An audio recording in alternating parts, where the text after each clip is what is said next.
بسم اللہ الرحمن الرحیم ثم تولیتم من بعد ذلك فلولا فضل اللہ علیکم ورحمته لکنتم من الخاسرین۔ ثم تولیتم، پھر تم اس سے پھر گئے، واللہ منہ پھیر لیا، ثم تولیتم تم پھر گئے اس سے، من بعد ذالک جبکہ یہ واقعہ گزر گیا، اس کے بعد جو ہی وہ پہاڑ ہٹا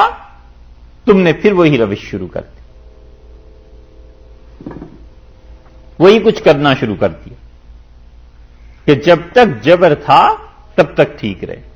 اور جبر جب ختم ہوا ہے تو تم نے اپنی وہی روش اپنا لی۔ ایسے لوگ ہوتے ہیں جن کے متعلق کہا جاتا ہے کہ لاتوں کے بھوت باتوں سے نہیں مانتے، جب تک کوئی سر پہ مصیبت پڑی رہے اللہ کے ساتھ تعلق قائم رہا، اور جو ہی وہ مصیبت دور ہو گئی بس اس کے بعد ہٹ کے۔ کفار مکہ بھی کہتے تھے کہ اگر تم واقعی خدا کے رسول ہو تو تمہارے ساتھ ایک فرشتہ کیوں نہیں آ جاتا، یعنی مطلب ہم نہیں مانیں گے، فرشتہ ہو جو ہر بات پہ جوتا ایک ٹکاتا رہے کہ یہ اللہ کے رسول صلی اللہ علیہ وسلم ہے، ان کی یہ بات مانو، ان کی یہ بات مانو، ان کی یہ بات مانو۔ تو ارشاد فرمایا فلولا فضل اللہ علیکم، اگر اللہ کا فضل تم پر نہ ہوتا، فضل اللہ کا انعام، اللہ تعالی کی مہربانی، اس کی عنایت یہ تم پر نہ ہوتی، ورحمتہ اور اس کی رحمت نہ ہوتی۔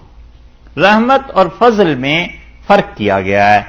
کہتے ہیں کہ رحمت عام ہے کہ ساری دنیا پہ ہی ہوتی ہے، تم پر بھی ہوئی، اور فضل خدا کی خاص مہربانی ہے کہ اللہ کی خاص مہربانی ہوئی کہ اس نے تمہاری حفاظت کی۔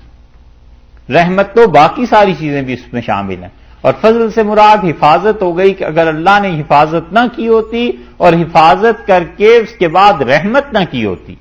مثلاً حفاظت تو یہ بھی ہے کہ فرض کیجئے کہیں فائرنگ ہو رہی ہے اور آپ نے اپنے خاندان کو گھر میں جمع کر لیا، محفوظ کر لیا، حفاظت تو ہو گئی۔ اب اس کے بعد اس حفاظت چار دیواری کے اندر ان کا کھانا پینا دیگر ضروریات زندگی، یہ کیا ہوگا؟ یہ مزید رحمت ان کے ساتھ احسان کی بات ہوگی۔ تو کہا کہ اگر خدا کا فضل اور اس کی رحمت نہ ہوتی لکنتم من الخاسرین، تو تم خسارے میں چلے گئے تھے، تمہارا خسارہ ہو جاتا۔ خسارے کا مطلب مٹا دیے جاتے، ختم کر دیے جاتے، دنیا سے ہی تمہیں فنا کر دیتے۔ اللہ نے باوجود اتنی بڑی نافرمانی کے کہ پہاڑ آیا تو تم نے مان لیا، پہاڑ ہٹا تو تم نے ماننا چھوڑ دیا، یہ خدا کی باتوں کے ساتھ ایک طرح کا مذاق تھا، لیکن اللہ نے اس کے باوجود تمہارے ساتھ احسان کیا۔ ایک بات ہو گئی۔